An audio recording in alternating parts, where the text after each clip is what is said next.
Fue Felipe Calderón quien traicionó al exgobernador panista de Baja California, amigo íntimo de Carlos Salinas de Gortari, Ernesto Rufo Apel. Ya había Calderón advertido, fíjate, que este narcogobernador hoy preso de Baja California tenía nexos con los Arellano Félix. Era un pleito ahí interno. Acuérdense que Felipe Calderón venía de dejar la presidencia y había hecho Felipe Calderón, o se había coludido con un cártel, el cártel de Sinaloa, y traía Felipe Calderón mucha información de los cárteles. Pues claro, ellos estaban disque combatiendo al narco, y dice Felipe Calderón: a ver, este panista, este compañero panista formó parte de los Arellano Félix. Él abrió las puertas de Tijuana, él abrió las puertas de Tecate y de las otras ciudades de Baja California a el cártel de los Arellano Félix, y le dio duro, y le dio duro Felipe Calderón a Ernesto Rufo Apel. Hoy Felipe Calderón quiere lavar la cara de Apel. Me imagino que hay por ahí información que no quiere que salga y quiere pues no verse mal con su excompañero o su compañero de partido. Pero bueno, fue Felipe Calderón el que lo traicionó a Ernesto Apel. El presidente López Obrador ya había advertido sobre Gómez Mon, el abogado de Ernesto Apel, y esa forma que tiene de mover la ley, hacerla flexible a su capricho, al capricho de sus clientes. Hay que tener mucho cuidado con este personaje. Presidenta Chembo Pardo ya lo había advertido Andrés Manuel López Obrador. Pero bueno, vámonos hasta Zacatecas, porque los Monreal no pueden controlar el estado de Zacatecas. Lamentablemente se les calentó Zacatecas, está terrible la situación. 10 personas pierden la vida, empresarios en su mayoría, y los cuelgan de un puente al estilo del sexenio de Felipe Calderón. Vamos a ver qué dice el secretario de gobierno de allá de Zacatecas de este asunto. ¿Cómo va? Todas las personas que lamentablemente perdieron la vida están siendo tratadas como víctimas en estos momentos por la propia Fiscalía.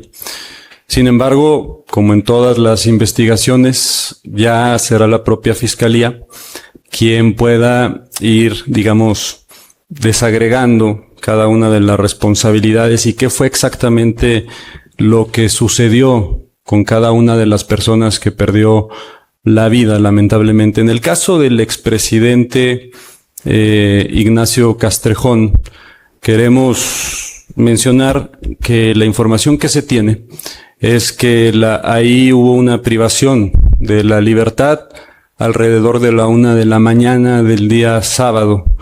Tampoco hubo denuncia, y también de acuerdo a lo que se ha comentado, sí existía alguna amenaza previa o al menos algún contacto que el expresidente había tenido con algunos grupos, pero eso también tenemos que ser muy respetuosos del debido proceso para que permitamos a la Fiscalía tener una investigación 100% objetiva. Nosotros, como gobierno del Estado, no queremos intervenir ni influir en ninguna modalidad, de ningún modo, en las líneas de investigación de la Fiscalía. Entonces, hasta este momento, las 10 personas están siendo tratadas como víctimas.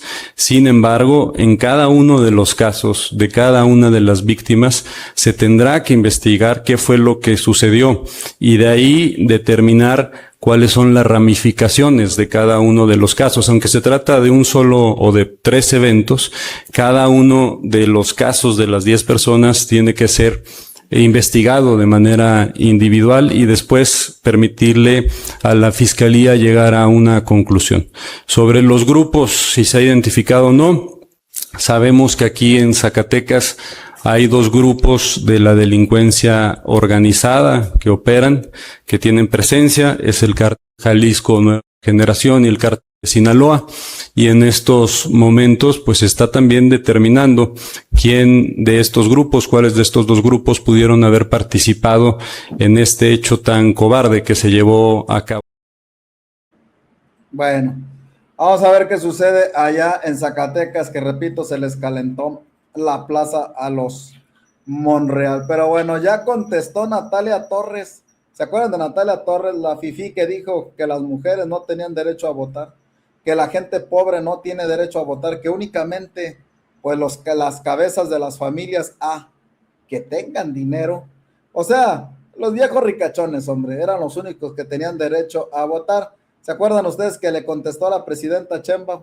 Bueno, que la presidenta hizo mención del video que esta mujer subió o el debate que esta mujer tuvo donde hablaba puro clasismo, racismo, etcétera, etcétera. Pues ya salió a hablar otra vez y quiere defenderse ella, pero siento que se hundió más. Este video es para la presidenta de México, Claudia Sheinbaum Pardo. Si no eres la presidenta, puedes seguir scrolleando. Presidenta, qué halago y qué honor recibir alusiones personales por parte de la mandataria mexicana en el aparato de comunicación más grande del Estado. Empecemos no sin antes mencionarle algo indispensable. Absolutamente todas mis opiniones políticas, en absolutamente todas las redes sociales o medios de comunicación responden a mí como individuo, como Natalia Torres Salim. No hablo por la Universidad Panamericana o por alguna otra, no hablo por absolutamente ningún partido político, ni el PAN, ni el PRI, ni nadie. Le puede o no gustar, pero mientras yo hable desde mis perfiles personales, yo me represento a mí y a nadie más. Ahora sí, después de la evidente instrucción y coordinación entre sus medios de comunicación afines para atacarme toda la semana pasada y hasta el día de hoy para salir en su mañanera, porque presidenta, es evidente la coordinación. Por mucho que usted haya actuado sorprendida y haya dicho, uy, qué bueno que lo mencionas. Las dos relacionadas al sufragio. Bueno, qué bueno que hacer.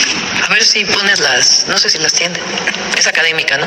La realidad es que el video ya estaba hasta editado y cortado para solo dejar mi participación. Después de recibir miles y miles de cuentas orquestadas para atacar, espero ser muy clara en esto. No me van a callar, por muy incómoda que pueda resultar. Y no me refiero a este tema, no soy incómoda por cuestionar los requisitos de voto en un podcast, o no lo sé, pero sí soy incómoda por todo lo demás. Y no me van a intimidar o silenciar, punto. Que salgan los medios que tengan que salir, que mientan lo que tengan que mentir, que inventen los chismes personales o profesionales que deseen. Con mucho respeto, le digo que yo no me muevo de aquí. Primero, tengo todo el derecho a expresar mis ideas, por malas o buenas que puedan ser, y seguro lo sabe, pero se lo repito, no basta con que una opinión sea incómoda, impopular o polémica para hacer discurso de odio o discriminación o para dañar la democracia, sobre todo cuando no va dirigida a nadie en específico. Y no quiero ni voy a dejar de mencionarlo, presidenta, pero utilizar recursos públicos, aparatos de comunicación, participación de servidores públicos como Ariadna Montiel, la presidenta nacional de Morena, o Citlali Hernández, para atacar, desprestigiar, desacreditar o hostigarme como ciudadana con toda una campaña dirigida sin absolutamente ningún fin público, amerita responsabilidades administrativas. Eso sí, implica violación de derechos humanos y podría tener hasta responsabilidad penal. Segundo, es muy curioso, presidenta, que se para hablar de democracia y de todo aquello que puede debilitarla. Me parece fenomenal. Nada más hagámoslo bien. Los acordeones preparados por el gobierno que vician de manera activa y comprobada la libertad del voto, de la que tanto habló hoy en su mañanera relacionándolo conmigo, sí restringe la democracia.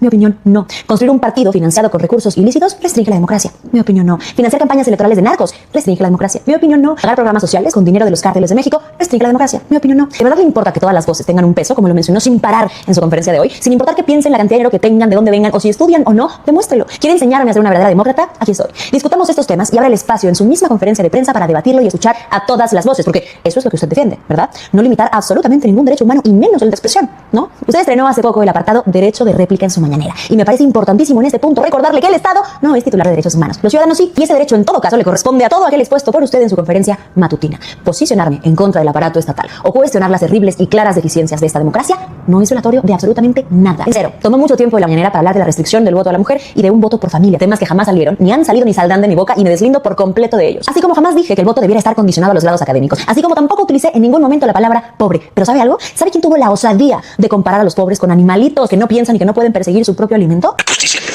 es atender a la gente humilde, a la gente pobre. Esa es la función del gobierno. Hasta los animalitos que tienen sentimientos ya está demostrado. De modo que se le diga a una mascota, a ver, vete a buscar tu alimento. ¿Sabe quién sí dijo que tener a los pobres cerca es bueno porque siempre van a votar por ti? ¿Sabe quién sí dijo que ayudar a los pobres es eficiente no por humanidad, sino por política? Porque los pobres son leales. Ayudando al pobre a uno a la segura. Entonces, no es un asunto personal, es un asunto de estrategia política. Le pido que no se confunda, presidenta. Mi crítica y mis ideas sobre el funcionamiento o no de la democracia no son odio al pueblo. Al contrario, eso que acaba de escuchar sí lo es. Y les molesta mucho que alguien lo haga evidente. No aman al pueblo, aman beneficiarse de su voto, que es abismalmente diferente. Por eso, en cuanto escuchan una propuesta de algo alterno, les aterra justo en el clientelismo electoral. No aman al pueblo, aman tener la capacidad estatal de manipularlo y privarlo de su información o de su efecto del derecho humano a la educación. ¿Que es debatible? Por supuesto. ¿Perfectible? Sin duda. ¿Es el único problema de la democracia mexicana? Claro que no. ¿Puede ser incorrecta? Claro que sí. ¿Puede ampliarse otra discusión con otra idea sobre un mecanismo que obligue al Estado a informar al ciudadano? Por supuesto. Pero además de ser una simple idea planteada desde la opinión completamente personal de una ciudadana, mínimo es una idea. Mínimo alguien se atreve a poner sobre la mesa estos cuestionamientos. ¿Y sabe por qué nadie lo hace? Por esto, por un terrible linchamiento social coordinado, financiado y dirigido a través del Estado. Pero de nuevo, presidenta, yo aquí estoy y no me voy a mover. No me importa en cuántas mañaneras más tenga que salir. Que pase una excelente tarde. No, a ver, aquí el asunto es que a ustedes los panistas les gusta decir, les gusta atacar al gobierno desde las plataformas de ustedes que le invierten un chorro de lana, pero no les gusta que el gobierno les conteste. O sea, les gusta decir, pero no les gusta que les digan. Acuérdense que el que se ríe se lleva y el que se lleva se aguanta, pero así son ustedes los panistas de chillones. Pide que no se mienta y miren todas las mentiras que aventó ella. Pero bueno, al fin panista. Vamos a hablar. Vamos a escuchar a la presidenta Claudia Sheinbaum Pardo y este ambicioso proyecto de 181 millones para cerrar el 2030 en el sector salud. Les doy un dato. Con una inversión de cerca de 181 mil millones de pesos, al 2030 realizaremos 152 proyectos hospitalarios, 50 hospitales nuevos, 47 ampliaciones hospitalarias y 55 sustituciones y mejoras mayores. Hoy vamos a presentar este resumen por parte de Eduardo y después cada una de las instituciones va a presentar lo que ya se inauguró, el avance de lo que ya está en construcción y los nuevos proyectos. La próxima semana vamos a presentar cómo se compara esto con el periodo neoliberal. ¿Cuánto se construyó de 82 a 2018 y cuánto vamos a construir nosotros? Más que la construcción es la atención a la población, el acceso a la salud. Bueno, ahí está, ambicioso proyecto de la presidenta Sheinbaum Pardo, y fue Felipe Calderón el primero, así literal, que empinó a Ernesto Rufo Apple. Fue el mismísimo Felipe Calderón el que lo acusó de estar ligado a los Arellano Félix. Vamos a escuchar a la presidenta. Hablando de la guerra contra el narco, ¿por qué no pones las publicaciones de Calderón en el 2017 con relación a un caso?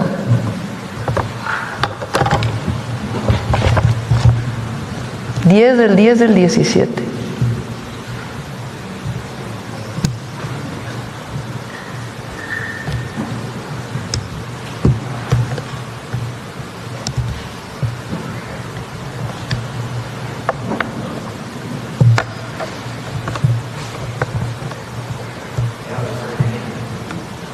Eso pensaba. Ahora me recordaba a Jesús que había una denuncia por parte de Carpizo cuando fue procurador. Eso lo dice Calderón. Ahora hizo otra publicación, ¿no? Diciendo, puede haber diferencias. No, bueno, esto no es una diferencia, esto es una denuncia.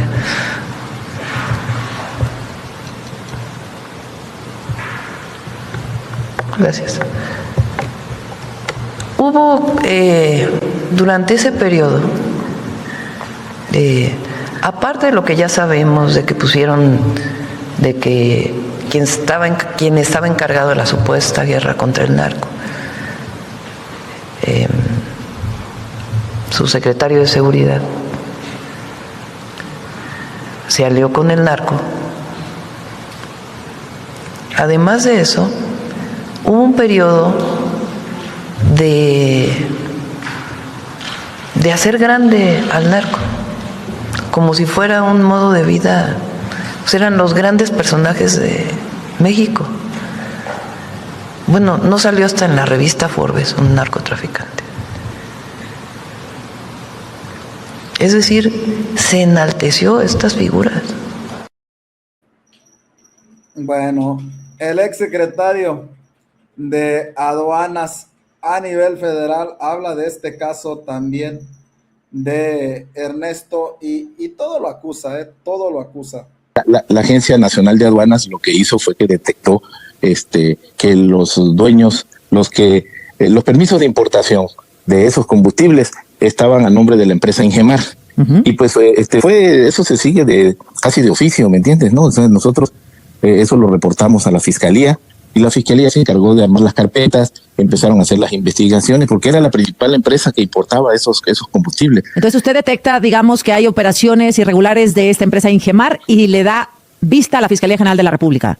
Así es, eso, lo de Ingemar principalmente fue por 129 ferrotanques que pasaron por la aduana de Laredo o Matamoros, ya no me acuerdo, y habían reportado solamente 10,000 litros cada ferrotanque. Y cada ferrotanque traía 120,000 litros. Entonces, ahí fue cuando, con un operativo con la defensa, se detuvieron esos ferrotanques y pues se le dio seguimiento y resultó que pues eran de la empresa Ingemar. Bueno, si es culpable, pues que pague, dice el ex secretario de Aduanas. ¿Él podría presumir que Ernesto Rufo es culpable de esta red de huachicol que dice la Fiscalía es una de las más grandes detectadas en México? Pues mira, eso la verdad yo no soy juez ni nada, simplemente él aparece como socio principal, de los principales socios de esa empresa. Yo no sé cuál era el modus operandi de la empresa, cómo le hacían, pero pues sí, es responsable, pues es como, no sé, no sabría cómo. Hay posibilidades de aceptar el argumento de la defensa de Ernesto Rufo, que menciona que ellos simplemente hacían la petición y que era la empresa transportista que ellos contrataban la que cometía el delito sin conocimiento de Ingemar, Rafael. Pues pudiera ser, no sé, eso ya te digo, eso ya no depende de mí, depende de las investigaciones ahí, pues de las declaraciones, no sé a quienes hayan llamado a declarar, y pues que se aclare todo bien. Definitivamente yo no acuso a nadie, la verdad que no tengo interés en perjudicar a nadie, simplemente que se lleven a cabo las medidas y quien resulte responsable que pague, pues, porque pues sí, cometían un delito muy grave, pues, de evasión de impuestos. Bueno, ahí está el ex director de aduanas. Andrés Manuel López Obrador ya había advertido sobre el abogado de Rufo y que deben de poner mucha atención porque dice López Obrador que es un personaje impuesto a torcer la ley a su capricho. Entonces, se viene el pleito. Estamos hablando de grandotes, de una familia que debe estar entre los 20 más ricos de México. Y era también como de 2,000 millones de dólares lo que estaba en pleito. Y la familia del finado contrata a Gómez Mon. Y llega Gómez Mon a la Procuraduría. Y me dice el procurador, el maestro Bati, una gente honesta, íntegra, decente, fíjese que me está pidiendo que yo pase esto a lo penal. Gómez Mon. Le digo, no, de ningún motivo. Bueno, no sé cómo le hizo, que logró convertir ahí mismo, en la Procuraduría, lo civil en penal. Y tuvo que salir huyendo, fugarse. El hermano que supuestamente había falsificado las firmas se fue a Europa hasta que llegaron a un acuerdo. Tuvo que devolver, creo que $1,000 millones o $2,000 millones, no sé cuánto, así, una cantidad que ni podemos nosotros imaginar nunca de cuánto es. Es así como diría Riva Palacio, es así, no entra en